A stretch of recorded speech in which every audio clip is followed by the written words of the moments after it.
같이 기도하시겠습니다. 우리를 사랑하시는 거룩하시고 자비로우신 우리 아버지 하나님, 하나님을 멀리 떠나 이루어져 있던 저희를 사랑하시고 주 예수님이 우리가 받아야 될 저주와 심판을 대신 담당하시고 주님이 죽으시고 흘려주신 그 보배로운 피로 우리의 죄를 영원히 씻어주시고 아무 공로 없이 구원해 주신 그 크신 은혜와 사랑을 인하여 감사와 찬송과 영광을 우리 아버지 하나님께 돌립니다. 이 세상에는 죄와 저주와 온갖 불행과 비참한 일들만 있지만은 주님께서 우리의 마음속에 참된 평화와 안식과 영원한 소망을 주었사오니 진정 감사합니다. 이 시간 주님의 피로 구속함을 받은 저희들 또 주님 앞에 함께 모여서 주님의 그 크신 은혜와 영광을 찬송하며 주님의 말씀을 배우며 주님과 함께하는 이 거룩한 무리 안에 교제하게 해주셔서 감사합니다. 우리 각 사람을 주님의 말씀으로 더욱 거룩하게 온전하게 세워주셔서 우리의 남은 생에 하나님의 자녀로 부끄럼 없이 살 수 있도록 주님 우리를 붙들어 주시고 인도해 주옵소서. 우리에게 허락하신 시간이 빠르게 우리 앞에 지나가고 있습니다. 오늘 2015년 마지막 주일을 당해서 또 함께 모여서 말씀을 배우며 또 주님의 은혜를 사모하며 말씀을 기다리고 있습니다.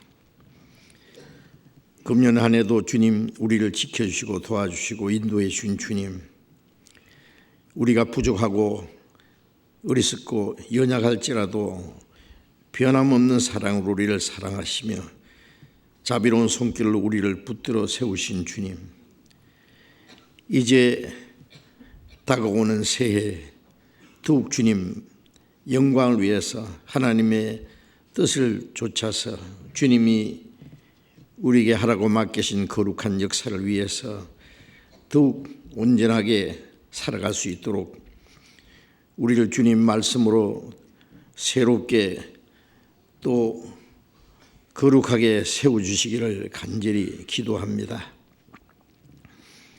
이 시간 함께 참여하지 못한 형제 자매들 어느 곳에 있든지 함께 하시고 병 중에 있는 사람 속히 건강을 회복시켜 주시고 마음이 연약한 가운데 여러 가지 곤란 중에 있는 형제 자매들 합당하신 은혜를 베풀어 주셔서 한 사람도 실족함이 없게 해 주옵소서. 멀리 전 세계 곳곳에 어려운 여건 속에서 신앙을 지키며 복음을 전하는 우리 형제 자매들 더욱 주님 은혜와 말씀과 능력의 손길로 붙들어 주셔서 하나님의 자녀로 부끄러움 없이 행하며 주님의 복음을 담대히 증거해서 마지막 때 하나님이 원하시는 큰 구원의 역사를 더욱 이루게 해 주옵소서. 이 시간 우리에게 나타내시기 원하시는 주님의 말씀, 주님의 거룩하신 뜻, 우리가 마땅히 어떻게 행할 일들을 더욱 가르쳐 주시고 주님의 말씀으로 더욱 우리를 온전케 세워 주옵소서. 주 예수님 이름으로 기도드렸습니다. 아멘. 네, 찬송해 주시겠습니다.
성경 찾겠습니다. 구약 성경 시편 90장, 시편 90편.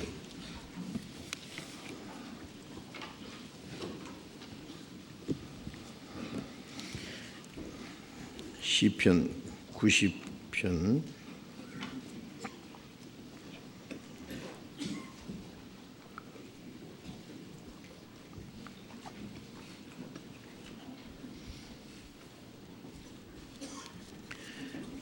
90편 1절부터 10절까지 제가 읽겠습니다. 시편 90편 1절부터 10절까지.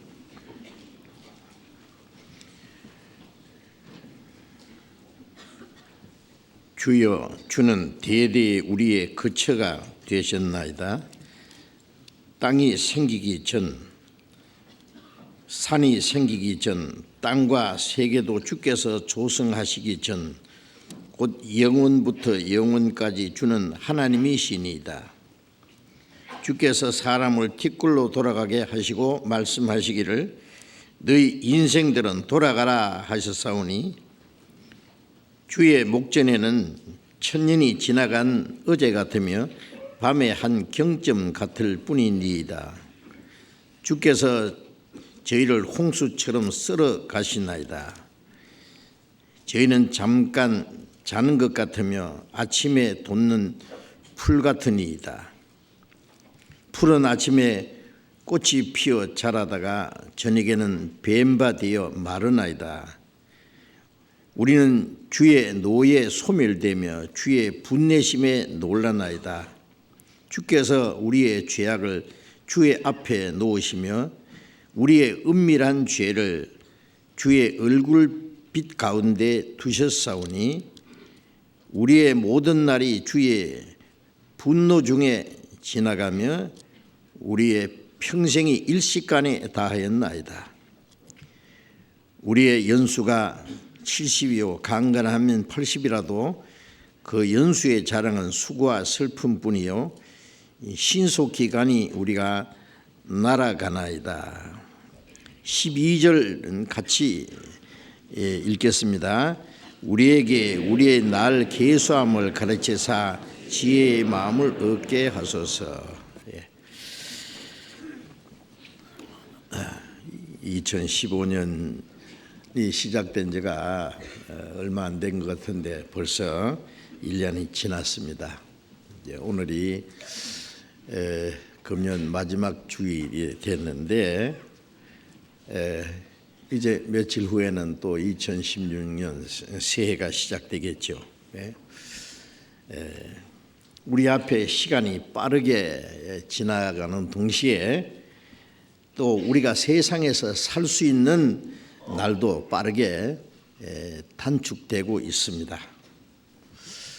새해가 되면은 새 달력을 또 갈아붙이고 새해가 시작되곤 하지만은 새 달력을 갈아 붙일 수 있는 바꿀 수 있는 날도 어느 날 끝날 것이고 시간이 어느 날 멈추게 되는 날도 우리에게 속히 오게 될 것입니다. 우리에게 시간이 빠르게 지나가고 있다는 사실은 우리의 생명이 빠르게 단축되고 있다는 사실과 같습니다. 그래서 이게 시편에 이 다윗도 이런 말을 했습니다. 시편 89장이에요. 89장 다윗이 한 말씀은 아닌데 한번 읽어보십시다. 89편 47절 같이 한번 읽어봅시다. 나의 때가 얼마나 단축한지 기억하소서. 주께서 모든 인생을 어찌 그리 허무하게 창조하셨는지요. 시편 기자는 나의 때가 얼마나 단축한지란 말은 얼마나 짧은지 기억하소서. 주께서 모든 인생을 어찌 그리 허무하게 창조하셨는지요. 이 땅에 우리의 육신의 생명은 정말 너무나 짧습니다. 너무나 허무합니다. 그래서 이 기자는 모든 인생을 어찌 그리 허무하게 창조하셨습니까? 라고 하나님께 반문합니다. 시편 39편의 다윗은 나의 종말과 연한의 어떠함을 알게 하사 나의 생명이 얼마나 짧은지 알게 하십시오. 그랬어요. 주께서 나의 날을 손넓이만큼 되게 하사 주의 앞에는 없는 것 같사오니 그런 말을 했어요. 다윗이 그 주변에 있는 나라 다 정복하고 통일왕국 이루고 왕위 있을 때 나로 나의 종말과 연약함을 알게 하십시오. 어느 날 나의 종말인 것 마지막 날이 가까이 오고 있다는 사실과 내가 얼마나 연약한 존재를 알게 하옵소서. 나폴레옹은 불가능한 단은 내 사전에 없다. 그런 말 하다가 워터루 전쟁에서 패전해서 불가능 앞에 꼼짝 못했죠. 그래서 센터 헬레나 섬에서 마지막 귀향사를 할 때에 나는 실패했다. 그런 말을 했습니다. 그리고 또 한 가지 유명한 말을 했다 그래요. 나사렛 예수 그대가 이겼다. 십자가에 죽으신 예수님은 실패한 것지만은 그는 이겼다. 얼마나 많은 사람이 그를 사랑하고 그를 위해서 목숨까지 바치지 않느냐. 그런데 자기를 위해서는 많은 사람이 충성을 맹세하고 했지만은 이제 그들은 다 나를 버렸다. 나는 실패했다. 그런 말을 했어요. 이 다윗은 가장 인간적으로 강하다고 느껴질 때 나의 연약함을 알게 해달라고. 사람 자기의 연약함을 알아야 하나님을 더욱 의지하게 될 겁니다.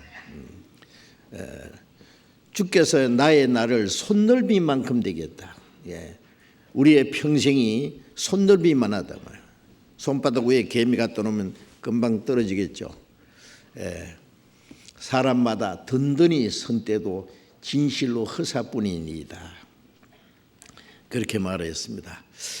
자, 그래서 오늘 이 마지막 주간에 한번 생각할 말씀의 제목은 사람의 시간과 하나님의 영혼이라는 제목으로 좀 말씀드리려고 합니다. 우리는 시간 속에 살고 하나님은 영혼 속에 계십니다. 그래서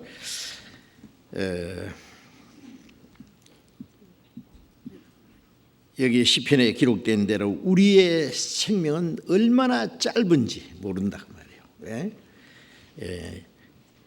시편 90편 3절에 주께서 사람을 티끌로 돌아가게 하시고 말씀하시기를 너희 인생들은 돌아가라 하시사오니. 티끌로 돌아가게, 흙으로 돌아가게. 창세기 3장 19절에 아담이 범죄한 후에 하나님 말씀에 너는 흙이니 흙으로 돌아갈지라. 육체의 죽음을 선언하신 겁니다. 그래서 말씀하시기를 너희 인생들은 돌아가라. 사람이 죽으면 돌아간다 그러죠. 돌아가셨다.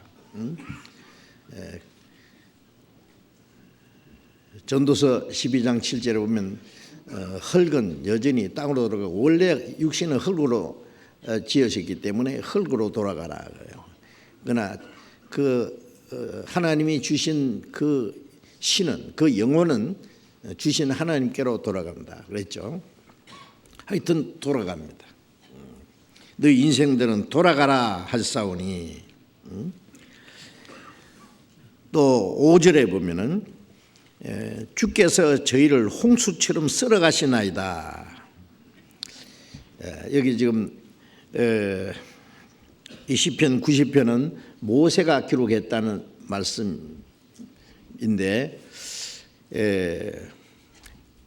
이스라엘 민족을 애굽에서 건져서 하나님이 약속하신 가나안 땅으로 가는 과정에서 이스라엘 민족들이 하나님의 말씀에 불순종하고 하나님을 거역하고 하나님의 능력을 보면서도 하나님의 그 능력과 약속을 의지하지 않고 다시 애굽으로 돌아가자고 그 거역하는 이스라엘 백성들을 하나님은 멸망을 시켜버리겠다고 모세에게 이 백성을 다 죽여버리고 내가 너를 세워서 다시 역사를 시작하겠다고.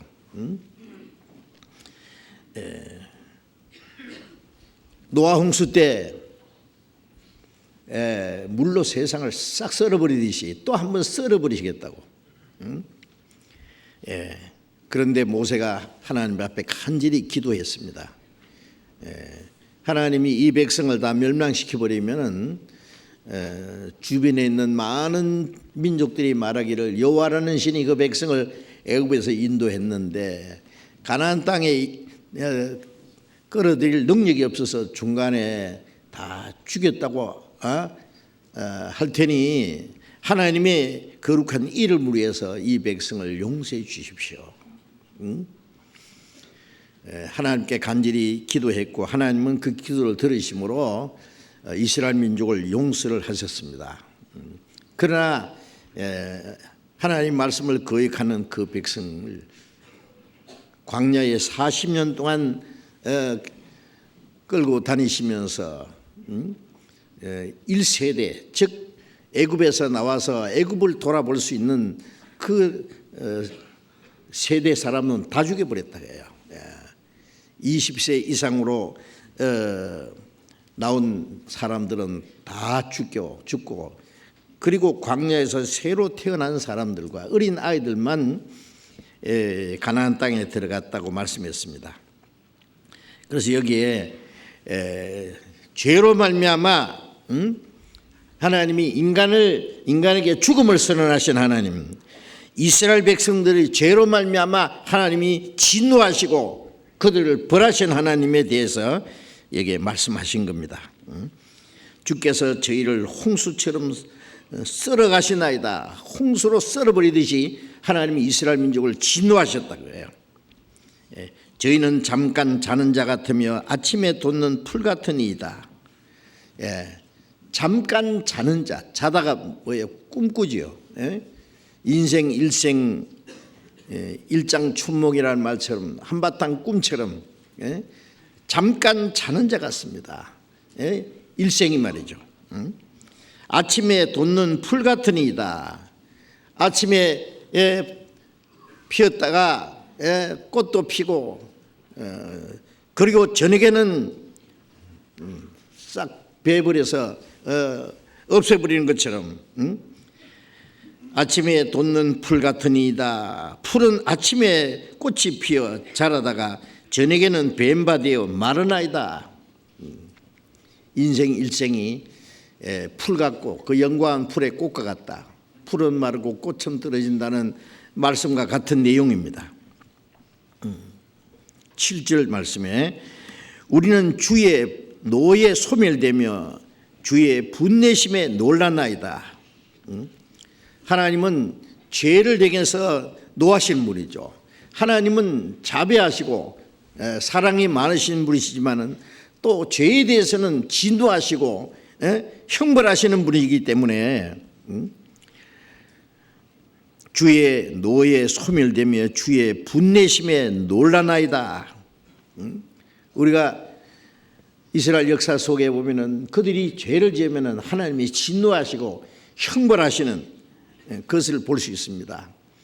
모세는 하나님의 노로 이스라엘 민족을 멸하기도 하고 그들에게 징벌하시는 하나님, 그게 주의 분내심에 놀랐나이다.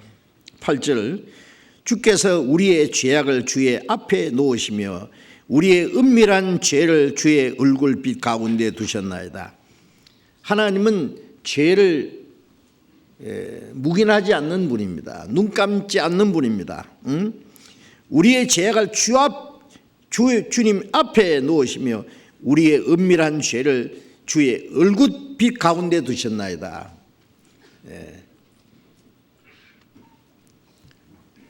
하나님 앞에서는 그 죄를 숨길 수 없지요. 예? 잠언 15장에도 15장 3절에도 보면은 하나님은 악인과 의인을 다 살피신다, 보신다 그랬어요. 다 보시느니라. 욥기 11장 11절에도 악한 일은 상관치 않으시나 다 보시느니라. 히브리서 4장 13절에 보면은 우리를 상관하시는 자의 눈앞에서 벌거벗음같이 드러나리로다. 인간의 죄는 하나님 앞에 숨길 수 없다는 사실이에요. 이사야 59장에는 우리의 죄가 하나님 앞에 심히 많습니다. 왜 하나님이 인간인 이 땅을 저주하고 인간에게 고통을 주고 인간에게 죽음을 선언하고 이스라엘 백성들에게도 하나님이 축복보다는 그들에게 진노와 그 징계를 더 내리셨느냐? 죄 때문에 그런 거예요. 죄. 하나님은 죄를 싫어하시는 분이고 죄에 대해서 진노하시는 분이기 때문에 그렇습니다. 은밀한 죄를 주의 앞 얼굴빛 가운데 두셨사오며 우리의 모든 날이 주의 분노 중에 지나가며 우리의 평생이 일시간에 다하였나이다. 우리 이 땅에 살아가는 모든 삶을 보면은요, 하나님의 그 분내심 속에 살고 있는 것이 확실합니다. 가난한 사람은 가난한 대로, 부자는 부유한 대로 모든 사람에게 고난이 있습니다. 하나님의 그 분노 중에 우리의 평생이 지나가는데 일시간에 다하였나이다. 일시간에는 건 한순간에 지나갑니다. 자, 우리의 일생이 얼마나 짧은지를 생각해야 돼요. 그래서 10절에 우리의 연수가 70이요 강간하면 80이라도, 이 사람의 수명이 70이요 강간하면 80이라는 이 말씀은 이 평균 수치를 말합니다. 인생 역사 속에. 그렇죠. 뭐 어떤 나라는 평균 수명이 50도 안 되는 나라도 있고 60 되는 나라도 있고, 제가 세계 그 여행하는 중에 보면은요, 사람의 수명이 너무 짧은 것이 많아요. 그 환경이 열악하고 모든 것이 어렵기 때문에 또 그로 인해서 수명이 짧아지는 경우도 있고, 또 어떤 나라는 좀 수명이 좀 길고 이 자연 환경도 좋고 모든 것이 좀 편안하게 지나기 때문에 요즘에는 뭐 의학이 발달돼서 좀 사람의 수명이 좀 더 길어진다고 하는데, 여기에서 말하는 것은 사람의 수명 평균 수치를 내 가지고 어릴 때 죽는 사람도 있고 나이 많아 죽는 사람도 있는데, 우리의 연수가 70이요 강간하면 80이다. 우리가 70년 산다고 생각하면은 25,550일, 그렇죠. 계산이 딱 나옵니다. 달로 따지면 840달. 조금 더 산다고 계산하면 80년 산다고 계산해 보니까 29,200일이더라고요. 그런데 그게도 다 사는 게 아니라 나누기 2 해야 돼요. 나누기 2 하면은 14,600일.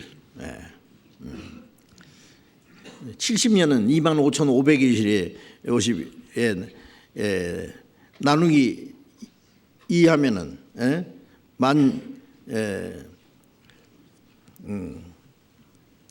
1775일인가? 하여튼 뭐 얼마 안 됩니다. 한 달 840달 이라면 끝나요. 어떻게 생각하세요? 그런데 사람은 몇백 년이나 사는 줄 알아요, 자기가. 다른 사람은 그렇게 죽어도 자기는 그렇게 죽지 않을 거라고 생각합니다. 우리의 연수가 70이요 강간하면 80이라도 그 연수의 자랑은 수고와 슬픔뿐이다.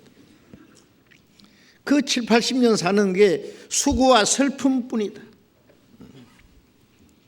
즐거운 날, 행복한 날, 편안한 날은 잠시고, 수고와 슬픔, 괴로움 중에 지나는 시간이 많습니다. 연세 많은 분들에게 여쭤보면 지난 세월을 생각하면 무슨 생각이 나십니까? 아이고, 나같이 고생한 사람은 세상에 없을게요 그러잖아요. 그 맞습니다. 그 연수의 자랑은 수고와 슬픔뿐 신속기간이 우리가 날아가나이다. 날아갑니다.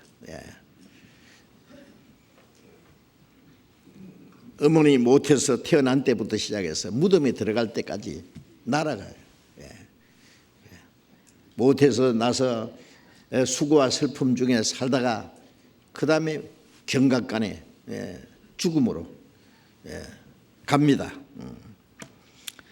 그런데 이 인생에게 12절에 우리에게 우리의 날 계수함을 가르쳐서 지혜의 마음을 얻게 하소서. 우리의 날 계수함, 우리 나를 좀 계산해 봐야 된다고요. 사람 돈만 계산하고 자기 생명이 얼마나 살지 그 계산 잘 안 하죠. 타임 이즈 마니 그러면서 왜 나는 계산 안 해요? 타임 이즈 골드, 금이다. 시간은 그보다 더 타임 이즈 라이프, 생명입니다. 이 시간이 단축되는 건 생명이 단축되는 거예요. 근데 돈은 계산하면서 왜 그걸 계산 안 해요? 70년이면은 840달, 25,550일 자는 시간하고 고생스러운 날 빼고 반 탁 잘라버리면 12,775일. 그게 또 고생스러운 날 다 빼고 기분 좋은 날 며칠 되겠어요? 며칠 안 됩니다. 그래서 성경에 인생은 하루살이라고 해서 하루살이.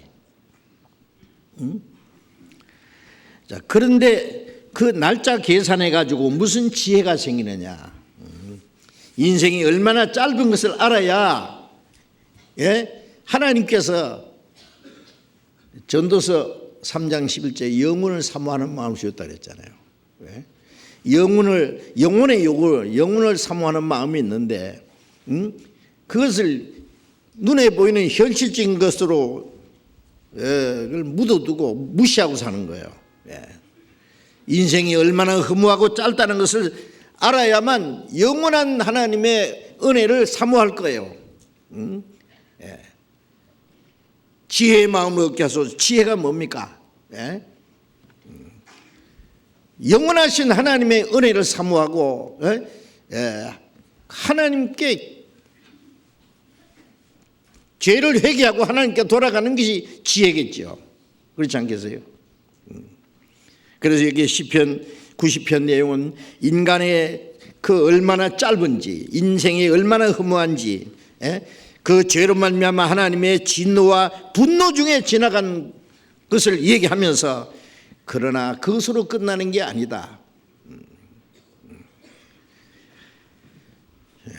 하나님은 진노하시는 하나님만이 아니라 다시 긍휼을 베푸시고 용서하시고 구원하시고 사람을 하나님의 형상대로 창조하신 목적대로 영원한 생명을 주시기 원하는 분이다 그 말이에요. 그 하나님의 은혜를 깨닫는 것이 지혜입니다. 그래서 디모데후서 3장 15절에도 성경은 믿음으로 말미암아 구원에 이르는 지혜가 있게 하느니라. 예수 그리스도로 말미암은 그 하나님의 은혜로 구원을 받게 하는 지혜, 영생을 얻게 하는 지혜가 있게 한다 그 말이에요. 그래서 13절에는 여호와여 돌아오소서 언제까지니까 주의 종들을 긍휼히 여기소서.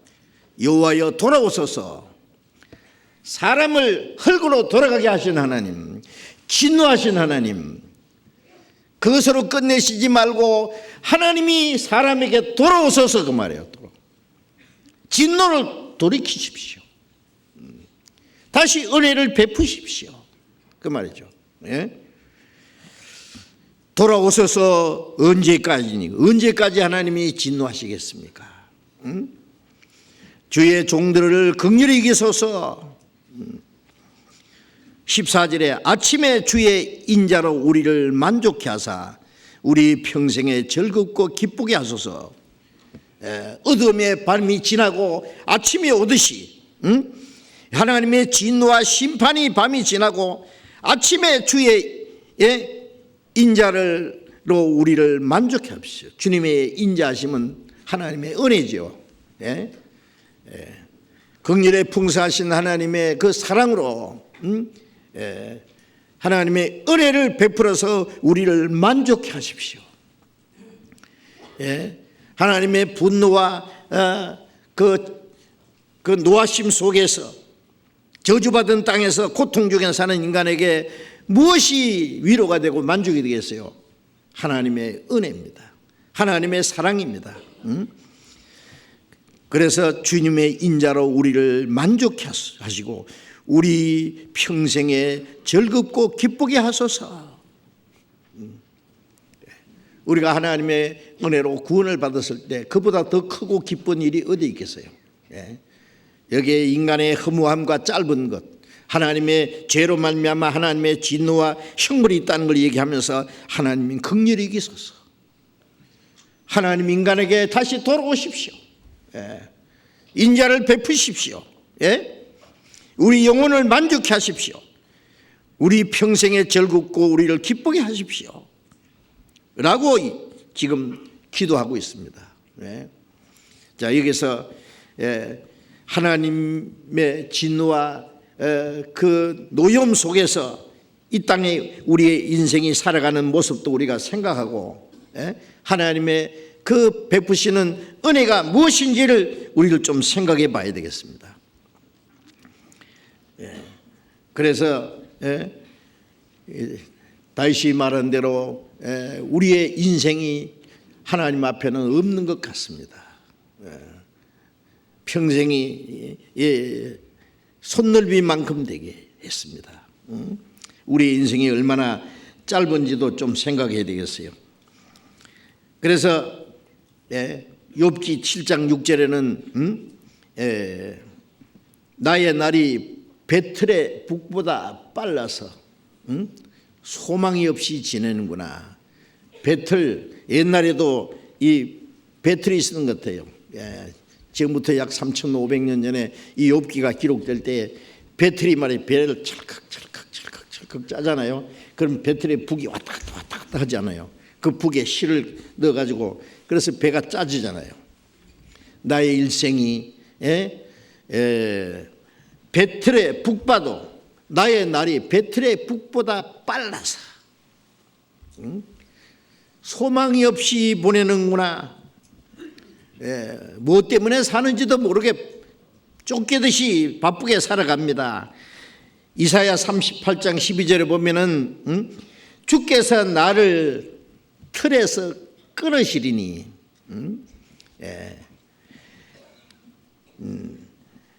나의 일생이 경각간에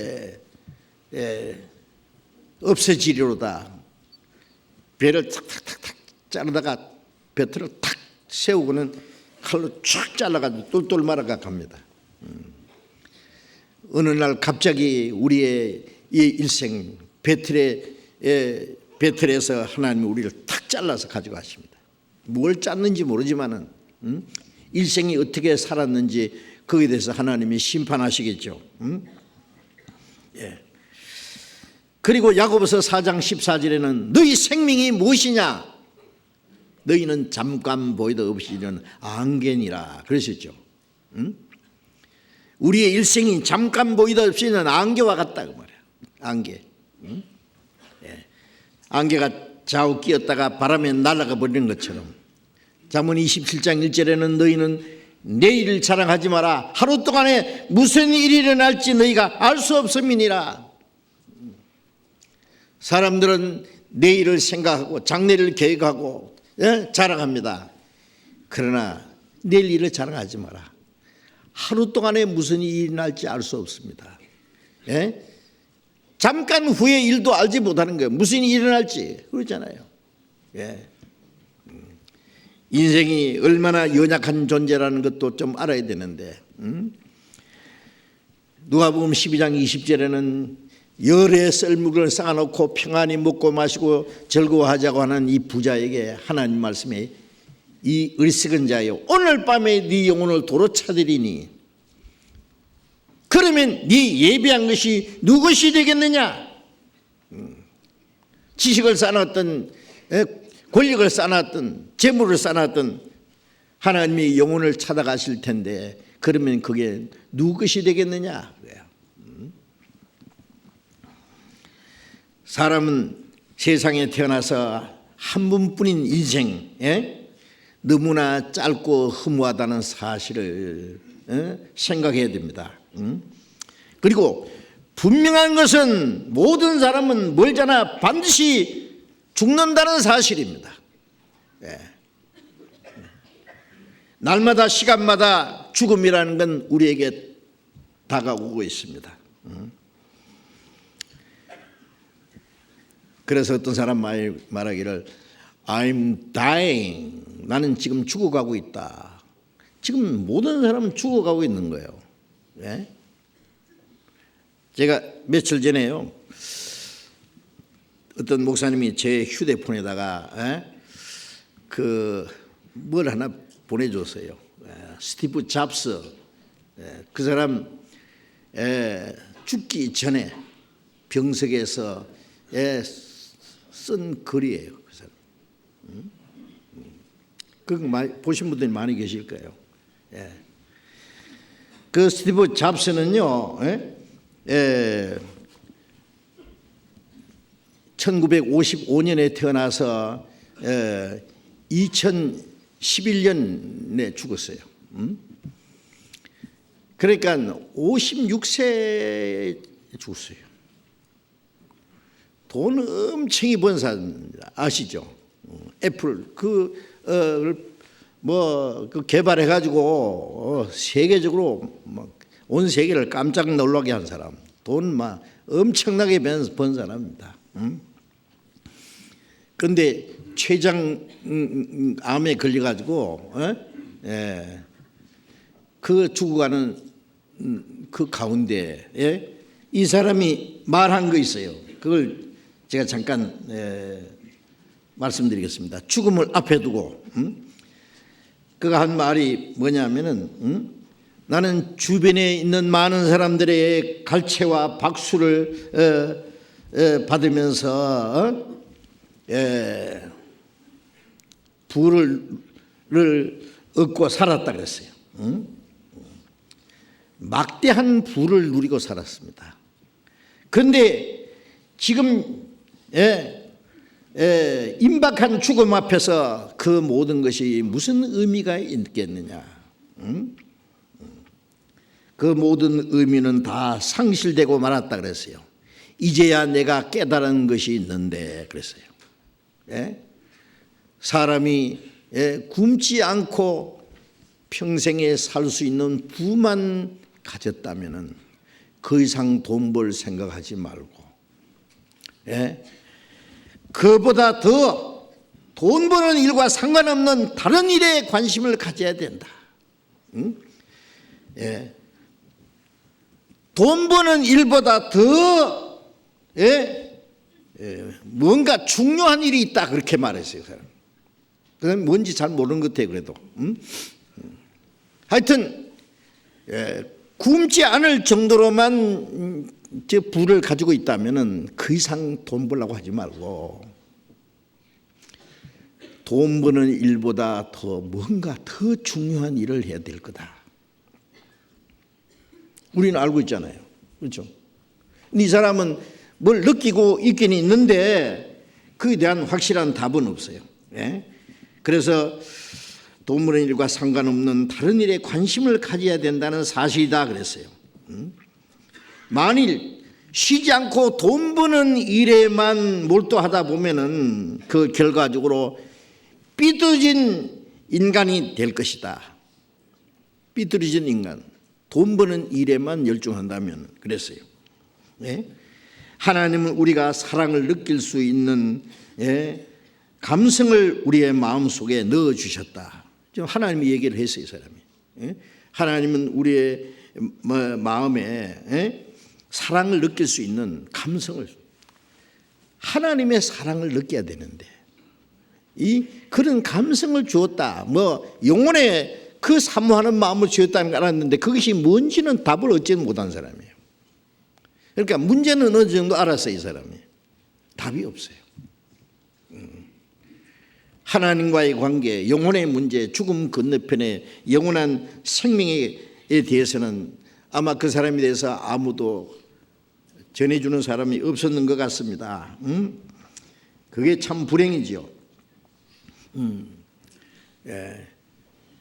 그리고 내가 이제 돈을 많이 벌었는데 내가 평생에 벌어서 모은 것을 나는 아무것도 가져갈 도리가 없다 그랬어요.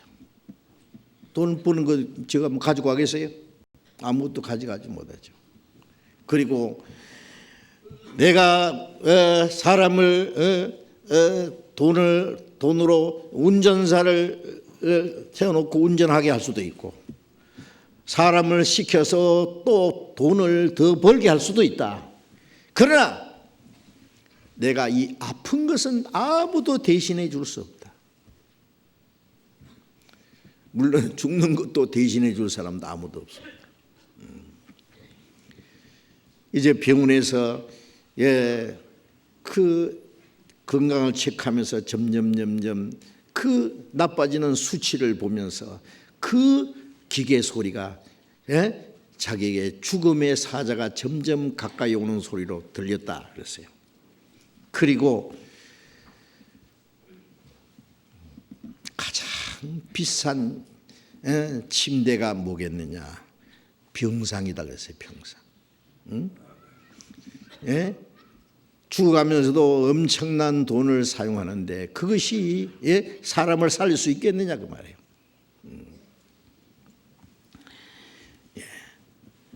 삼성그룹의 창업자 이병철 회장도 그가 지병으로 돌아가시기 전에 한 달 전에 쓴 글이 발표되어 있잖아요.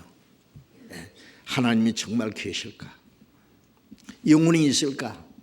죽음 건너편에 천국과 지옥이 있을까? 그걸 어떻게 믿을 수 있나? 자, 영혼에 대한 문제, 내세에 대한 문제도 고민했습니다. 좀 더 일찍을 생각해야 돼요. 그리고 그 답을 얻고 가야 되는 거예요. 인생이 얼마나 허무하다는 걸 알아야 되는데, 이 스티브 잡스도 자기가 정신없이 돈 버는 데만 그거 돈 버는 즐거움을 가지고 살았고 아무것도 모르고 살았다 해서요. 전도서 9장에 평생에 미친 마음을 품다가 후에는 죽은 자기로 돌아갑니다. 이 세상 사람들의 제정신이 아닙니다. 자, 우리는 이 성경을 통해서 인생이 얼마나 허무하다는 거 압니다.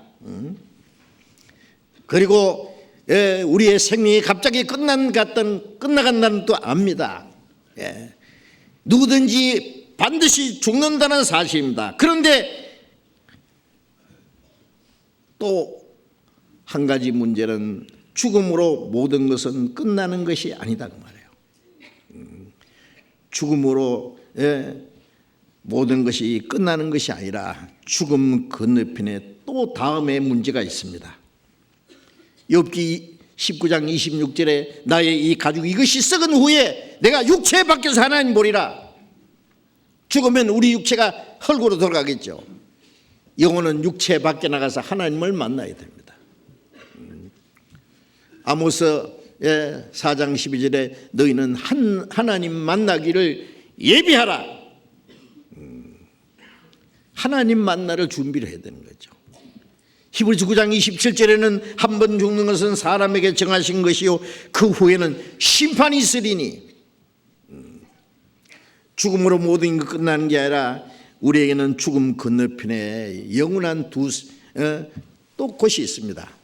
우리는 이 땅에서 짧은 인생, 허무한 인생은 한 생을 살고 죽음 건너편에 또 영원한 세계가 있는 거예요. 지금 살고 있는 짧은 금생이 있는가 하면은 그리고 그 다음에 영원한 내세가 또 우리에게 기다리고 있습니다.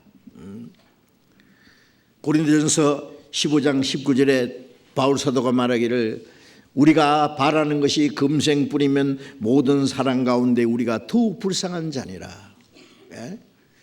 바울 사도는 주님을 만난 이후에 주님을 위해서 복음을 해서 얼마나 많은 고난을 받았습니까?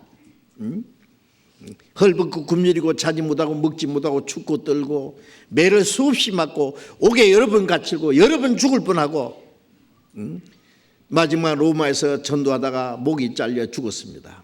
그런데 그가 바라는 것이 금생뿐이면, 우리 그리스도인들이 바라는 것이 세상뿐이라면 그것이 얼마나 어리석은 짓이냐고 말해요. 모든 사람 가운데 우리가 더욱 불쌍한 자라. 금생이 아니잖아요. 영원한 내세가 있습니다. 그 다음에 그래서 우리는 시간 속에서 살고 하나님은 영원 중에 계십니다. 영원 중에. 그럼 어떻게 해야 돼요? 영원하신 하나님과 올바른 관계를 맺고 영원 속에 계시는 하나님의 품에 안겨야 되죠. 조금 전에 부른 찬송대로 주의 친절한 팔에 안기세. 하나님의 사랑의 팔에, 하나님의 은혜의 팔에, 하나님의 계획 속에 우리가 들어가야 되는 거예요. 그래서 시편 90장 1절 2절을 같이 읽어봅시다. 주여, 주는 대대에 우리 거처가 되셨나이다. 산이 생기기 전 땅과 세계도 주께서 조성하시기 전 곧 영원부터 영원까지 주는 하나님이시니이다. 산이 생기기 전에 땅과 세계도 주님이 창조하시기 전에 태초에 아무것도 없을 때 하나님이 계셨습니다. 그 하나님이 모든 걸 창조하셨습니다. 곧 영원부터 영원까지 주는 하나님이시니이다. 하나님은 영원하신 분입니다. 영원부터 영원까지. 그런데 이 부터까지라는 말이 이게 언어상이 맞지 않는 거예요. 문법상으로. 하나님은 영원히 계시는 분입니다. 영원에서 영원으로 계시는 분입니다. 그 하나님, 우리는 너무나 짧고 허무한 일생을 살다 갑니다. 하나님은 영원하신 분입니다. 그래서 4절에도 주의 목전에는 천년이 지나간 어제 같으며 밤의 한 경점 같을 뿐이니이다. 주님의 목전에, 주님 보실 때는, 주님의 눈으로 보실 때는 천년이 지나간 어제 같다. 하나님은 천년이 어제 같다. 베드로후서 3장에도 천년이 하루 같다. 하루가 천년 같다. 천년이 지나간 어제 같으며 천년이 밤의 한 경점 같을 뿐이다. 이 경점이라는 말은 그 히브리 사람들은 저녁 해 질 때부터 아침 해가 뜰 때까지 그 12시간을 3경점으로 나눈대요. 그러니까 한 경점이 한 4시간 정도, 3, 40이니까 그 한 경점. 그러니까 천년이 하나님 보실 때는 하루 같을 뿐 아니라 한 짧은 한 4시간 정도, 한 순간에 불과하다, 그런 뜻이에요. 우리의 이 짧은 인생과 영혼을 비교한다면 끝없이 넓은 바다가 있고 크게 끝없이 펼쳐 있는 모래사장이 있는데 그게 모래 한 알갱이, 그게 우리의 일생이라면 영혼이라는 것은 끝없이 있는 그 바다와 모래와 같습니다. 우리의 인생이 얼마나 짧은지 아세요? 정말 눈 깜짝할 사이 지나갑니다. 없는 것 같습니다. 그런데 이 영원하신 하나님이 계셔요. 그 영원하신 하나님이 1절에 주여 주는 대대에 우리의 거처가 되셨나이다. 영원하신 하나님이 우리의 거처가 되신다는 말씀은 뭐예요? 하나님이 우리의 거할 곳이 된단 말이에요. 시간 속에 하나님 죄로 말미암아 하나님의 진노와 분노 중에 잠깐 살다가는 인생이 하나님의 긍휼을 입고 구원을 받고 하나님의 품속에 들어오면은 하나님이 영원하신 하나님이 우리의 거처가 되신다. 우리의 거할 곳이 된다고 말해요. 시편 71편 3절에 보면은 주여 주는 나의 피할 바위십니다. 나의 반석이시오 나의 산성이십니다.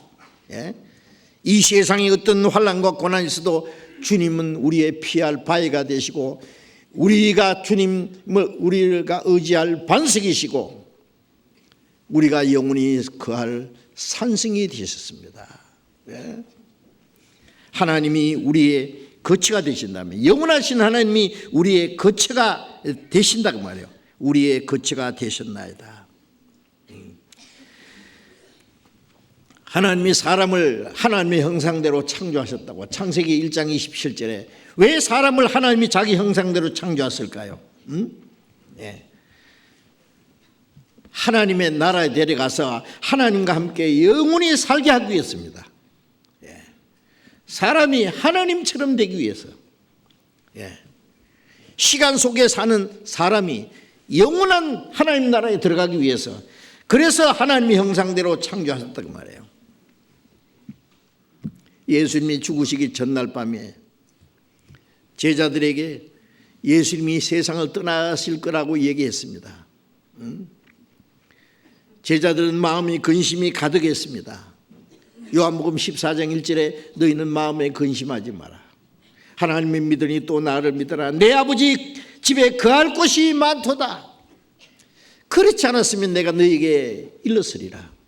내가 너희를 위하여 처소를 예비하러 가느니 가서 처소를 예비하면 다시 와서 너희를 내게로 영접하여 나 있는 곳에 너희도 있게 하리라 하셨죠. 예수님은 제자들을 봤을 때 3년 반 동안 예수님을 따라다니면서 무척 고생했습니다. 때로는 굶기도 하고 감람산에서 주님과 함께 찬이슬을 맞으면서 자기도 하고 예수님을 죽이려는 한 사람들 예수님을 생명을 위협할 때 제자들은 그 생명의 위협을 받기도 하고 예수님을 따르면서 많은 말씀도 듣고 기적도 체험했지만 고생도 많이 했습니다. 이제 주님이 가신다 그러니까 우리 예수님 가시면 우리는 어쩌란 말이에요. 예수님이 제자들 한편은 참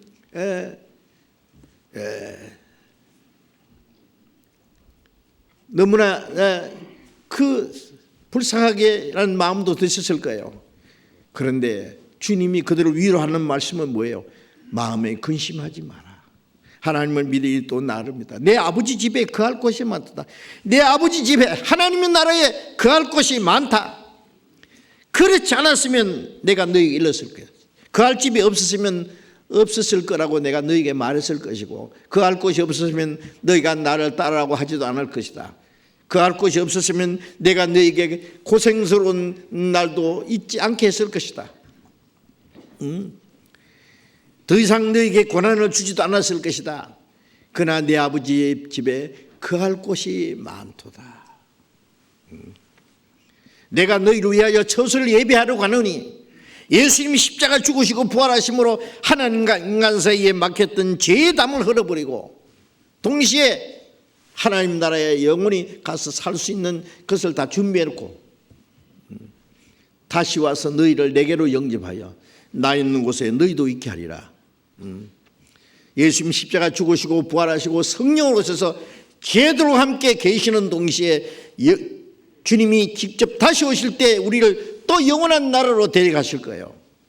주님이 계신 곳에 주님과 함께 영원히 살게 하시겠다는 말씀입니다. 우리를 구원하신 목적은 우리를 하나님 나라에 데려가서 주님과 함께 영원히 살게 하실 목적으로. 주님은 영원하신 하나님은 우리의 거처가 되셨나이다. 우리의 거할 곳은 주님이십니다. 주님. 누가복음 12장 32절에 예수님 말씀에 적은 무리여 무서워 말라. 내 아버지께서 그 나라를 너희에게 주시기를 기뻐하시느니라. 하나님의 나라를 우리에게 주시기를 기뻐하신다고 말해요. 기뻐하신다.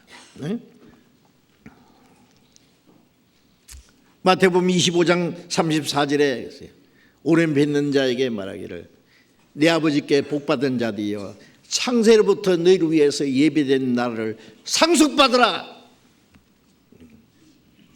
창세로부터 예비하신 그 하나님의 나라를 상속받으라. 하나님이 우리를 구원하시는 목적은 영원한 그 하나님 나라를 주시기 위해서입니다. 그리고 마태복음 25장 46절에 의인은 영생에 악인은 영벌에 들어가리라. 천국도 영원하고 지옥도 영원하다 그 뜻이에요. 왼편에 있는 자들에게 말하기를 저주를 받은 자라 날 떠나서 마귀와 그 사절 예비된 영영한 불에 들어가라. 구원받지 못한 자들 마귀를 위해서 예비한 영원한 지옥불에 들어가라. 의인은 영생에 악인은 영벌에 그 영원한 세계가 있다는 것을 우리에게 말씀하셨습니다. 영원한 곳이 있습니다. 시간이 끝나면 영원히 계속되는 거예요. 세상 시간의 역사는 영혼을 위한 준비기간입니다. 준비기간. 오늘은 더 나은 내일을 위한, 더 나은 장래를 위한 준비잖아요. 오늘이 있으면 내일이 있고 금세가 있으면 내세가 있습니다. 영원한 내세를 위한 준비. 그렇죠. 전도서 3장 1절에 천하의 범사가 기한이 있고 모든 목적이 이룰 때가 있나니 날 때가 있고 죽을 때가 있고 심을 때가 있고 뽑을 때가 있고 자, 우리가 날 때부터 죽을 때까지 기한이 있습니다. 기한 안에 목적이 있습니다. 제가 한 번은요, 그 옛날 꽤 오래된 얘기입니다. 어떤 여기에서 열차를 기다리는데 옆에 신사분이 한 분 계셔요. 그래서 내가 저분에게 좀 한마디 해야 되겠다 싶어서 선생님 사는 목적이 뭡니까? 물어봤어요. 이상한 눈으로 저를 쳐다보더라고요. 그런 거 생각 안 해봤는데요. 생각해봐도 몰라요. 집에 가서 한번 생각해 볼 거야 아마. 그렇죠? 그 사람 참 이상한 사람이다. 어떻게 사는 목적이 뭐냐고 사는 목적이 뭘까? 기한이 있고 기한 안에 목적이 있어요. 농사를 짓는 사람은 씨를 심고 몇 달 후에 열매를 거두는 게 목적이잖아요. 심을 때가 있고 거둘 때가 있다.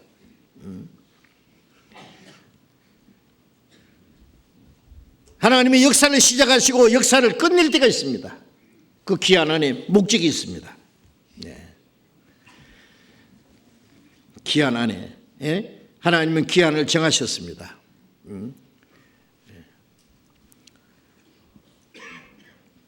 전도서 3장 11절에 하나님이 모든 것을 때를 따라 아름답게 지으시되 사람에게 영혼을 사모하는 마음을 주셨느니라. 봄에는 꽃이 피고 열매가 맺히고 열매가 무르익고 가을에는 겨울 양식을 주시고 이듬해 새 것을 주시고 모든 것이 때를 따라 아주 이치에 합당하게 아름답게 잘도 지으셨는데 사람에게는 영혼을 사모하는 마음을 주셨다. 아니 100년도 못 살다가 죽는 인간에게다가 영혼을 사모하는 마음을 주시면 어떡하자는 거예요. 육신은 눈에 보이는 현실적인 거, 물질적인 거, 육체적인 것을 추구하지만은 우리 영혼은 영혼을 사모해요. 영혼을 사모하는 마음을 주셨다는 것은 영원한 세계가 있다는 것이고 영원한 세계를 주시겠다는 거예요. 은혜가 나자마자 젖이 있는지 모르지만 젖을 찾잖아요. 젖을 사모하는 마음 줬어요. 젖 빠는 방법 가르쳤어요. 젖이 있기 때문에 젖을 먹으라고 준비되어 있어요. 왜 영혼을 사모하는 마음을 주셨습니까? 영원한 세가 있으니까. 하나님이 주시고자 하는 것은 이 땅이 아니에요. 하나님이 땅을 저주하신 것은 이 땅에는 소망이 없다는 걸 가르치기 위해서, 진정한 안식도 평안이 없다는 걸 가르치기 위해서, 인간이 범한 죄를 깨닫게 하기 위해서 이 땅을 하나님이 저주하시고 인간에게 고통을 주신 거예요. 그런데 죄 가운데 사는 인간들이 돌아오지 않아. 저주받은 땅을 인간의 수단 방법으로 고쳐서 아주 재밌는 세상으로 만들어서 천년만년 살라고 하는 거예요. 그 죄요. 영혼을 사모하는 마음을 주신 하나님은 우리에게 영원한 세계를 준비해 놓고 그 영생 얻을 수 있는 길도 주셨습니다. 주셨잖아요. 예수 그리스도로 말미암아 영생 얻을 수 있는 길을 주셨어요. 흙은 땅으로 돌아가고 주신 영은 하나님께로 돌아가기 전에 기억하라. 우리 영은 영원한 신령한 하나님의 은혜를 사모합니다. 그래서 현재 시간은, 물질적인 이 세상은 영원하고 신령한 세계에 들어가는 하나의 과정이다 그 말이에요. 하나의 잠깐 베드로전서 1장 24절 25절에 육체는 풀이요 그 영광은 풀의 꽃과 같으니 풀은 마르고 꽃은 떨어지되 주의 말씀은 새털이도다 하였으니 우리가 너에게 전하는 복음의 곧이 말씀이니라. 우리 육체는 풀입니다. 그게 부귀 영광 명예 권세 온갖 것 좋은 게 있으면 풀 끝에 잠깐 피었다가 잠시 후에 시들어버리고 마는 꽃과 같다. 풀도 마르고 꽃도 떨어진다. 그렇죠. 인생이 얼마나 무상한지를 좀 알아야 됩니다. 주의 말씀은 새털이도다. 우리가 너희에게 전하는 복음이 곧 이 말씀이라. 이 복음으로 말미암아 구원받은 생명은 영원히 없어지지 않는다 그 말이에요. 너희가 거듭난 것이 썩어지 실로 된 것이 아니요 썩지 않을 실로 된 것이니 살아있고 항상 있는 영원히 있는 말씀으로 거듭난 사람은 영원히 멸망하지 않는다 그 말이에요. 히브리서 13장 찾아봅시다. 13장 4절.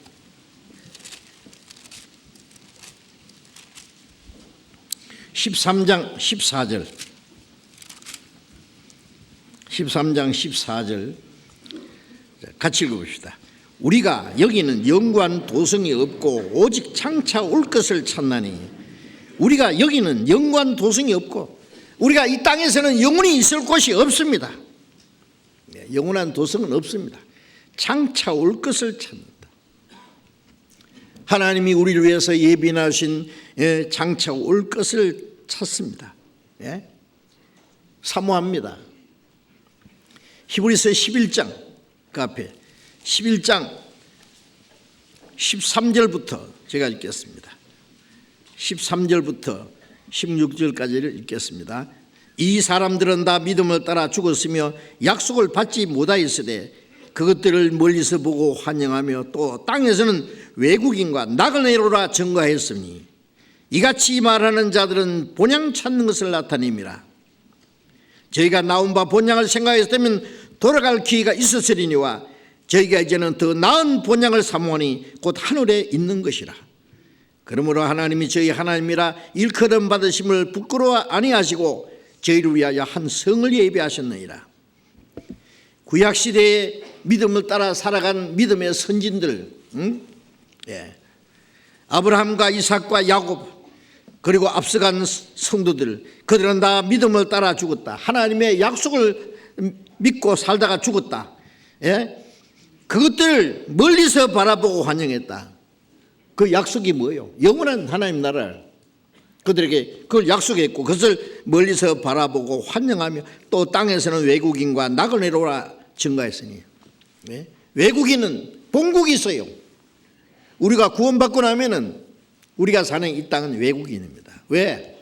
우리가 영원히 살 곳이 아니에요. 우리 본국은 따로 있잖아요. 저 위에. 예? 그래서 빌립보서 3장 20절에 우리의 시민권은 하늘에 있는지라.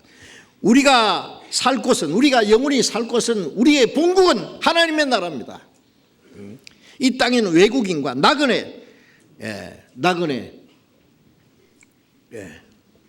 나그네는 고향이 있습니다.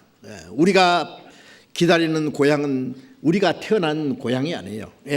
저희가 나온 바 본향을 생각했으면 돌아갈 기회가 있었다고 그랬죠. 우리가 나온 바 본향 고향 각자 있어요. 그렇죠? 고향집 버드나무 금년에도 피었건만 고향집 버드나무 다 없애버리고 고속도로 났어요. 그게 없어요. 가봐야 없어요. 옛날 진달래 먹고 물량구 치고 다람쥐 쫓던 그게 없어요. 그거 없어요. 어떤 사람은 고향이 그리워도 못 가는 시대, 저 북한에 가봐야 뭐 하겠어요. 그게 우리가 바라는 고향은 아니다 그 말이에요. 그게 나은 바 본향을 생각했으면 돌아갈 기회가 있었으리니와 이제는 더 나은 본향을 사모하니 곧 하늘에 있는 것이라. 우리의 영원한 나라, 우리의 본향, 하나님이 우리에게 주신 본향은 곧 하늘에 있는 것이라. 그래서 이 땅에 사는 동안에 우리는 나그네예요. 나그네. 구원받자마자 우리는 나그네라는 것을 잊지 말아야 됩니다. 나그네가 값싼 여인 속에서 하룻밤 자고 가든 비싼 고급 호텔에서 하룻밤 자고 하든 날이 새면 떠나야 돼요. 이 땅에서 가난하게 살든 부하게 살든 잠시 후에 떠나야 될 세상이에요. 그게 마음 두지 말아요. 이 땅에 우리 영혼이 살 것이 아닙니다.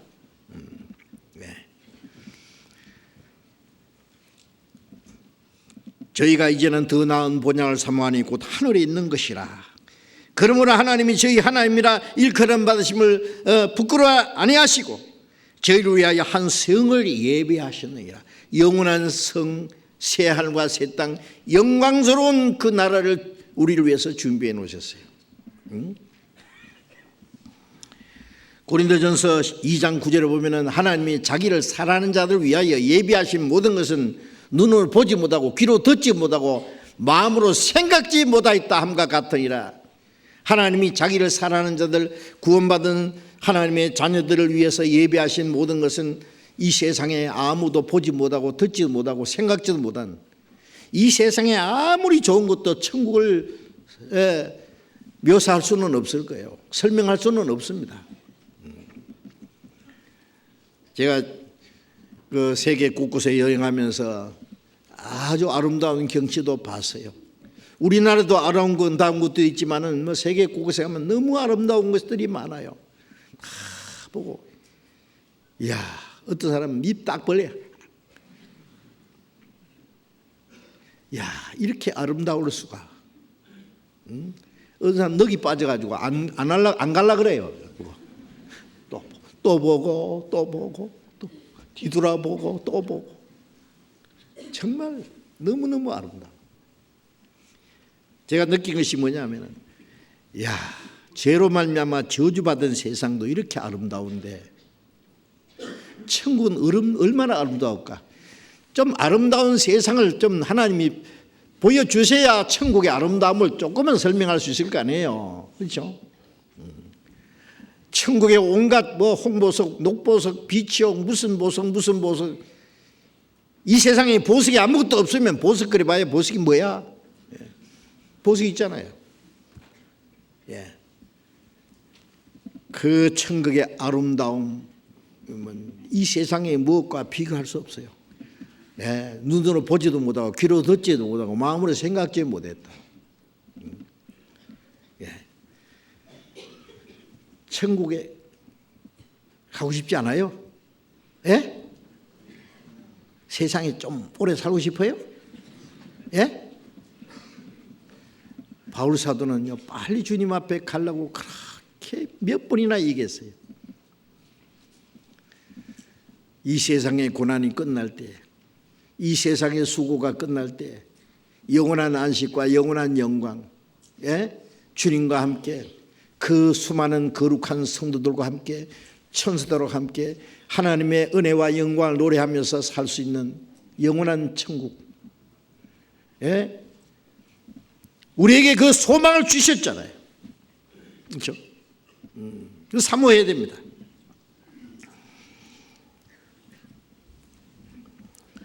이 세상의 모든 것은 영원한 하나님의 나라에 비하면 정말 아무것도 아닙니다. 베드로전서 1장 3절 4절에 예수 그리스도의 죽으심 가운데 부활하심으로 우리를 거듭나게 하사 산 소망 있게 하시며 썩지 않고 더럽지 않고 새하지 않은 기업을 있게 하사니 그 너희를 위하여 하늘에 간직하신 것이라. 예수님의 죽음으로 우리 죄를 사해 주고 부활하심으로 우리에게 새 생명을 주어서 거듭나게 하신 하나님은 썩지 않고 더럽지 않고 새하지 않은 영원한 하나님의 나라의 기업을 주셨어요. 곧 너희를 위하여 하늘에 간직하신 것이요. 하나님이 우리 위해서 예비하신 영원한 하나님의 기업이 있습니다. 그걸 주시려고 우리를 구원하신 거예요.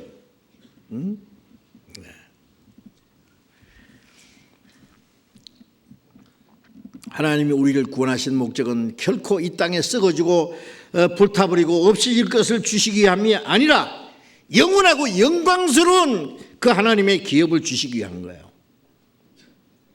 종달새가요 둥우리를 만들어 놓고 알을 낳고 새끼를 까가지고 데리고 날아가 버리면 안 돌아온대요. 종달새의 둥우리는 보금자리로 만드는 게 아니에요. 알 깔라고. 알을 낳고 새끼를 데리고 날아가면 안 돌아와. 필요 없는 거예요. 참 높은 데서 그냥 노래하고. 몰라. 밤은 잠은 어디 자는지 뭐 저도 몰라. 하여튼 둥우리는 필요 없대요. 이 세상은 우리에게 영원히 살라고 주신 것이 아닙니다. 영원한 천국에 들어갈 백성을 준비하는 기간이에요. 준비하는 기간. 웅덩이 애벌레가 1년 반 되면은 왕잠자리에서 날아갑니다. 그럴 거예요. 이 잠자리가 와 이런 넓은 세상이냐 그 웅덩이에 그밖에 몰랐는데 저 웅덩이는 아들 손자 며느리 있는데 이런 세상에 알려주려면 어떻게 알려줄까? 여러분 이 땅에 우리의 삶이 끝날 때 영원하고 영광스러운 그 세계에 들어갈 때 어떻게 했어요?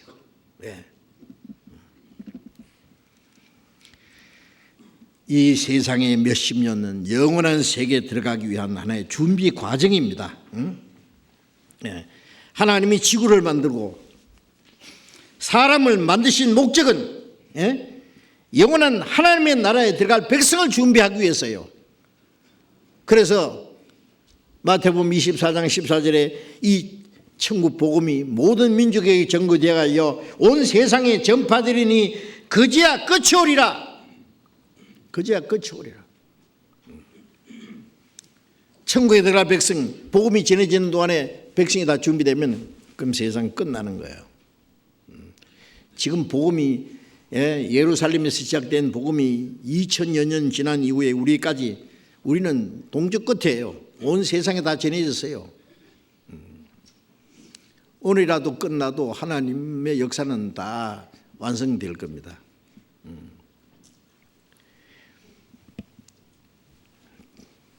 집을 지을 때 가건물을 먼저 만들고 허술하게 가건물을 허술하게 만들어요.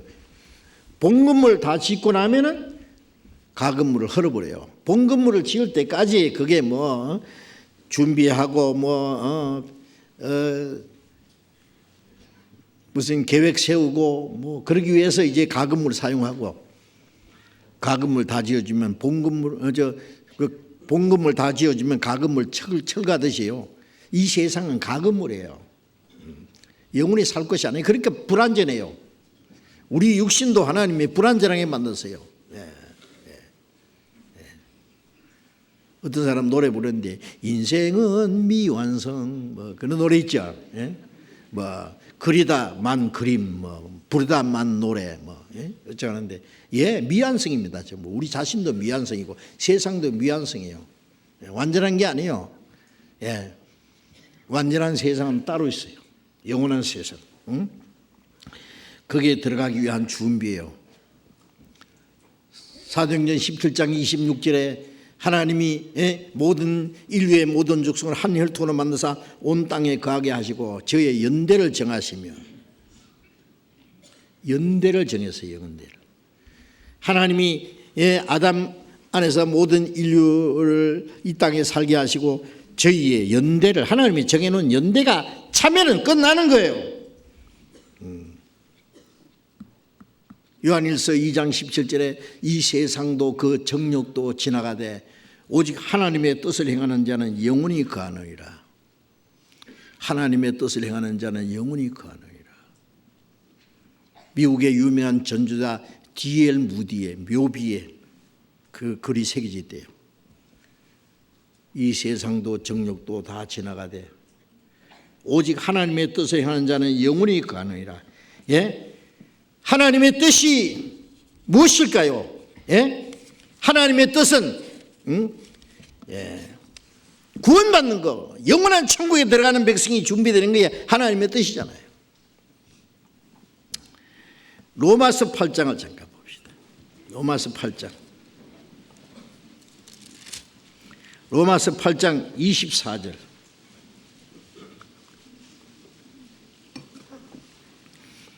로마서 8장 24절 같이 읽겠습니다. 우리가 소망으로 구원을 얻었음에 보이는 소망이 소망이 아니니 보는 것을 누가 바라리요. 만일 우리가 보지 못하는 것을 바라면 참으로 기다릴지니라. 우리가 소망으로 구원을 얻었다는 이 말씀은 우리가 영원한 소망을 얻기 위해서 구원을 받다고 말해요. 영원한 소망을 위해서 구원을 받은 거예요. 보이는 소망이 소망이 아니니 눈에 보이는 거, 물질적인 거, 육신적인 거 그걸 바라는 게 아니잖아요. 만일 우리가 보지 못하는 것을 바라면 참음으로 기다릴지니라. 보지 못하지만은 믿음은 바라는 것들의 실상이에요. 보지 못하는 것의 증거다. 우리가 바라고 기다리는 그 영원한 것이 우리에게 약속이 있습니다. 그리고 고린도후서 4장 16절에 고린도후서 4장 16절 잠깐 쳐다봅시다. 고린도후서 4장 16절. 고린도후서 4장 16절부터 18절까지 또 같이 읽읍시다.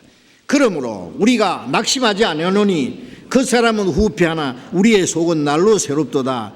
우리의 잠시 받는 환난에 경한 것이 지극히 크고 영원한 영광에 중한 것을 우리에게 이루게 하미니 우리의 돌아보는 것은 보이는 것이 아니요 보이지 않는 것이니 보이는 것은 잠깐이요 보이지 않는 것은 영원함이라. 우리가 낙심하지 않느니 그 사람은 후패하나 우리의 속은 날로 새롭다. 자, 이제 연세 많으신 분들은요 세월 가는 것이 참 무섭죠. 왜? 몸이 점점 기력이 떨어지고 옛날에 절구하던 것도 점점 존재도 모르고 눈도 희미해지고 점점 이 몸이 후패한다 그랬죠. 점점 낡아지고. 그러나 우리가 낙심하지 않는다. 왜? 그 사람, 이 육체는 점점 후패하지만은 우리의 속 사람은 우리의 영혼은 날로 새롭도다. 우리의 영혼은 독수리처럼 저 위로 저 높은 곳을 향하여 날마다 나아갑니다. 영원한 곳, 이 세상에 괴로움과 수고와 슬픔이 있는 그곳, 내 어찌 거기에 소망을 두겠느냐고 말해요. 우리의 속 사람은 날로 새롭도다. 우리가 잠시 받는 환난에 경한 것이 이 땅에 잠시 고난과 환난과 수고는 잠시입니다. 잠시. 지극히 크고 영원한 영광에 중한 것을 이루게 하미니 우리는 지극히 크고 영원한 영광이 기다리고 있어요. 네? 그러니까 우리는 낙심하지 않습니다. 수고와 고생과 환난이 있어도 두려워하지 않습니다. 네? 의인은 넘어지나 아주 엎드리지 않는 것은 여호와의 손이 붙드심이로다. 하나님이 우리와 같이 계세요. 고난 중에 우리와 같이 계세요. 우리의 잠시 받는 환난에 경한 것, 아주 가벼운 것, 영원한 영광에 중한 것을 이루게 하미니 주님을 위해서 고난을 많이 받으면 더 크고 영원한 영광과 하나님의 위로가 기다리고 있습니다. 우리의 돌아보는 것은 보이는 것이 아니요 보이지 않는 것이니 보이는 것은 잠깐이요 보이지 않는 것이 영원함이라. 하나님 우리에게 약속하시는 것은 보이지 않는 영원한 영광. 저 건너편에 빛난 곳 내 눈에 환하도다. 그런데 지금 우리 그 찬송가에는요 내 눈에 희미하다 이래요. 희미합니까? 환하지. 저 건너편에 영원한 천국은 희미하고 이 세상은 눈이 환하고 그러면 안 되죠. 우리가 돌아보는 것은 이 세상이 아니에요. 보이는 것이 아니에요. 보이지 않는 것이니 보이는 것은 잠깐이요. 우리 눈에 보이는 것이 가장 불완전한 거예요. 좀 더 완전한 것은 우리 눈으로 보이잖아요. 하나님도 우리 눈에 보이지 않지만 계시잖아요. 영원한 하나님 나라도 영원히 있습니다. 보이지 않는 것은 영원함이니라. 보이지 않는 영원한 그 나라를 사모합니다. 우리는. 고린도후서 5장 1절 또 같이 읽읍시다. 만일 땅에 있는 우리의 장막집이 무너지면은 하나님께서 지으신 집 곧 손으로 지은 것이 아니요 하늘에 있는 영원한 집이 우리에게 있는 줄 아나니. 땅에 있는 우리의 장막집이 무너지면은 우리의 육신이 이 장막집입니다. 이 영혼이 거하는 장막집이요. 땅에 있는 장막집이 무너지면은 하나님께서 지으신 손으로 지은 것이 아니요 영원한 집이 우리에게 있다. 미국의 링컨 대통령이 지팡이를 잡고 나갔대요. 이제 육신이 좀 나이가 많고 참 링컨이 고생 많이 했더라고요. 제가 책 읽어보니까요. 참 위대한 사람이요. 어떤 사람이 인사를 했어요. 각하 안녕하십니까. 글쎄 안녕한지 안 하는지 몰라도 집이 무너지려고 해서 기둥으로 받쳤네 그러더라고요. 그 전도서 12장에 재밌는 말 있잖아요. 집을 지키는 자들이 뜰 것이며 이 두 기둥이 다리가 흔들흔들하고 힘 있는 자가 굽을 기어 허리가 구부러지고 창들로 내다보는 자가 눈이 어두워지고 살고 나면 꽃이 필 것이고 머리가 허옇게 되고 육신이 기력이 떨어지고 자기가 영원한 집으로 돌아간다. 영원한 집으로 돌아갈 날이 가까운 거예요. 땅에 있는 장막집이 무너지면 영원한 집이 우리에게 있다. 그 영원한 곳을 우리는 기다립니다. 그렇죠? 그래서 베드로후서 3장 11절 이하에 보면은 이 모든 것이 이렇게 풀어지리라. 이 땅이 체질이 뜨거운 물에 풀어지고 모든 것이 다 불타버릴 것이다. 이 모든 것이 이렇게 풀어지니 너희가 어떠한 사람이 이해야 마땅하뇨. 거룩한 행실과 경건함으로 하나님의 나라 임하기를 바라보고 간절히 사모하라. 그날에 하늘이 큰 소리로 떠나가고 체질이 뜨거운 물에 녹아지려니와 우리는 그의 약속대로 의에 거하는 새하늘과 새 땅을 바라보도다. 이 땅이 다 불타 없어질 때 우리에게는 새하늘과 새 땅이 있다고 말해요. 그걸 우리는 바라봅니다. 영원한 새하늘과 새 땅. 그 우리의 집입니다.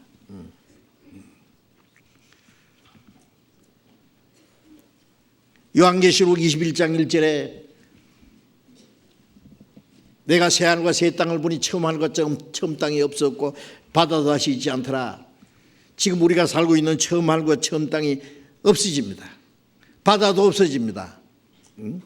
새 하늘과 새 땅에서는 하나님이 저희 눈에서 눈물을 씻기시고, 하나님이 장막이 저희와 함께 있음에 다시는 사망이 없고 애통하는 것이나 곡하는 것이나 아픈 것이 다시 있지 않으니 천부들이 다 지나갔습니다.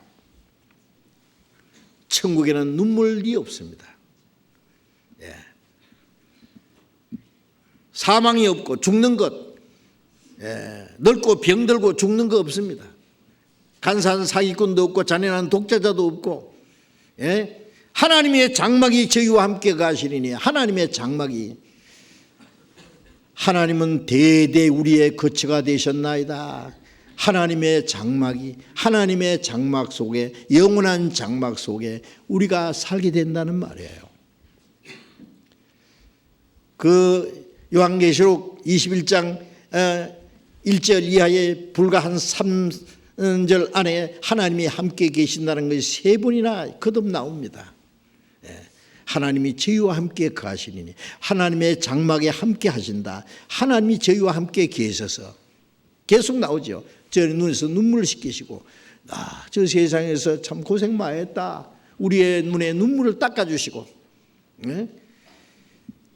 애통하는 것이나 곡하는 것이나 아픈 것이 다시 있지 않으니 처음 것들이 다 지나갔습니다. 우리는 그 새 하늘과 새 땅, 영원하고 영광스러운 그 하나님이 우리를 위해서 예비하신 그 나라에서 영원히 주님과 함께 살 것입니다. 우리는 잠시 없을 세상에 살면서 하나님이 우리를 위해서 예비하신 영원한 기업, 그 하나님의 나라를 바라보고 지금 살고 있는 거예요. 시편 37장 18절에 하나님은 완전한 자의 나를 아시나니 저의 기업은 영원하리로다. 영원하리로다. 완전한 자의 날, 구원받은 성도들의 날은 영원한, 저의 기업은 영원하리로다. 하나님이 우리 위해서 예비하신 영원한 기업이 있잖아요. 그래서 다윗 또 시편 39장 6절 7절에 헛된 일에 분야하며 재물을 쌓아나 누가 취하려는지 알지 못하나이다. 주여 내가 무엇을 바르리요 나의 소망은 주께 있나이다 그랬잖아요. 나의 소망은 주께 있습니다. 어찌 우리가 헛된 데 소망을 두고 헛된 것에 마음이 빼앗길 수 있느냐 그 말이에요. 그리스도인은 시간 속에 살면서 영혼에서 사는 사람들이에요. 그리스도인은 물질 세계에 살면서 신령한 일을 위해서 역사하는 사람들이에요. 죄 많은 세상에 살면서 거룩한 영광스러운 일을 위해서 역사하는 사람들이에요. 땅에 살면서 하나님의 나라를 위해서 역사하는 사람들이에요. 누가 이것을 알겠느냐고요. 골로새 4장 11절에 저희만 하나님의 나라를 위해서 함께 역사하는 사람들이니, 하나님 나라를 위해서 함께 역사하는 사람들, 그게 그리스도인이에요. 땅에 살면서 하나님 나라를 위해서 육신을 입고 살면서 신령한 일을 역사하는 사람들, 눈에 보이는 세상에 살면서 영원히 보이지 않는 세계를 위해서 사는 사람들. 베드로전서 4장 7절에 만물의 마지막에 갖고 왔으니 그러므로 너희는 정신을 차리고 근신하여 기도하라. 그리스도인은 잠시 없어질 땅에 소망을 두지 말고, 거기에 미래를 두지 말고 영원하고 영광스러운 하나님의 기업을 바라며 우리의 육체의 남은 때를 하나님의 뜻과 영광을 위해서 살아야 될 겁니다. 요한일서 2장 15절 이하에 너희는 세상과 세상을 사랑하지 마라. 세상인과 세상 것들을 사랑하지 마라. 세상의 것들은 육체의 정욕과 안목의 정욕과 이생의 자랑이니 이 모든 것은 아버지께로 온 것이 아니라 세상을 쫓아온 것이라. 이 세상도 그 정욕도 지나되 오직 하나님의 뜻을 행하는 자는 영원히 거하느니라. 이 세상의 모든 것은 잠시 후에 다 지나간다는 사실을 우리는 알아야 됩니다. 우리는 하나님의 뜻대로 구원을 받았어요. 그리고 우리의 남은 생에 하나님의 뜻과 영광에서 살아야 됩니다. 영원하고 영광스러운 것을 위해서 살아야 됩니다. 우리가 바라는 것은 결코 이 땅이 아닙니다. 하나님이 약속하신 영원한 약속을 기다리고 삽니다. 하나님이 우리에게 하신 약속은 영원한 생명이라. 영원한 생명, 영원한 그 나라를, 영원한 하나님의 기업을 우리는 바라보고 삽니다. 예. 영원한 하나님의 나라에 들어가는 사람답게 이제 다시는 이 세상 헛된 것에 마음에 뺏기지 말고, 우리 육체의 소욕을 따라서 헛되이 살지 말고, 어리석게 살지 말고, 지혜 있는 자같이 하여 세월을 아끼고, 지혜 있는 자같이 하여 하나님 뜻이 무엇인지 분별하고 하나님의 뜻과 영광을 위해서 우리의 남은 생애를 살아야 되겠습니다. 이제 한 해를 이제 보내면서 금년 우리가 어떻게 살았느냐 좀 반성도 하고, 정말 하나님의 자녀로서, 그리스도인으로서 영원한 소망을 가진 하나님의 자녀답게 올바로 살았는지 못 살았는지 반성도 하고, 우리에게 주어진 시간이 얼마 남았는지 모르지만 그렇게 길게 남진 않았습니다. 우리의 남은 생애를 결코 헛되이 허비하지 말고 하나님의 뜻과 영광에서 올바로 살고자 하는 새로운 마음 다짐을 가지고 새해를 맞이해야 되겠다고 생각합니다. 그리고 이제 이번 31일부터 시작되는 31일 저녁부터 2일 아침까지 2박 3일 우리 동계 수련회에 빠지지 말고 다 참석하시기 바랍니다. 이번에 우리의 마음을 다시 새롭게 해서 우리에게 주어진 시간이 이 마지막 기회라고 생각하고 한번 멋있게 살 수 없을까요? 구원받은 그리스도인 하나님의 자녀로서 합당하게 살 수 있기를 우리가 기도하면서 새로운 결심을 그 다짐하는 기회가 되기를 바랍니다. 기도하겠습니다. 자비로우신 우리 아버지 하나님, 우리에게 영원한 생명과 하나님 나라에 들어갈 수 있는 영광스러운 소망을 주신 우리 아버지 하나님, 그 크신 은혜에 감사합니다. 이 땅의 모든 것 헛되고 거짓되고 정말 비참한 것밖에 없습니다. 우리의 인생이 순식간에 지나가고 있습니다. 죄로 말미암아 저주받은 땅에서 온갖 수고와 고생을 하며 사는 거기에는 진정한 행복도 소망도 없다는 것을 저희들이 압니다. 그러나 그 가운데서 우리 영혼을 구원해 주시고 우리의 마음속에 참된 평화와 기쁨과 영원한 소망을 주신 아버지 하나님 감사합니다. 하나님이 우리를 구원하신 것은 이 땅에 헛되고 썩어지고 없어질 것을 주시기 위함이 아니고 영원하고 영광스러운 하나님의 나라를 기업으로 주시기 위함인 줄로 믿습니다. 이 땅 우리의 삶이 하나님 앞에 결코 헛되지 않도록 다시는 우리 육신의 소욕을 따라서 세상 헛된 것에 마음이 뺏기지 않고 하나님의 뜻과 영광을 위해서 주님의 복음과 하나님의 거룩한 역사를 이루기 위해서 우리의 남은 생애를 살 수 있도록 우리를 다 붙들어 주시고 인도해 주옵소서. 이번에 시작되는 우리의 동계 수련회 때도 거듭난 성도들, 우리 형제 자매들이 한 마음과 한 뜻이 되어서 주님 말씀을 배우며 또 한 해를 보내고 새해를 맞는 우리의 마음에 새로운 다짐과 새로운 결심을 하고 하나님 원하시는 거룩하신 뜻과 영광을 위해서 살아갈 수 있는 새로운 마음을 가질 수 있는 귀중한 기회가 되도록 주님 은혜를 베풀어 주시고 주님 말씀과 능력의 손길로 우리 모두를 붙들어 주시옵소서. 주 예수님 이름으로 기도드렸습니다. 아멘.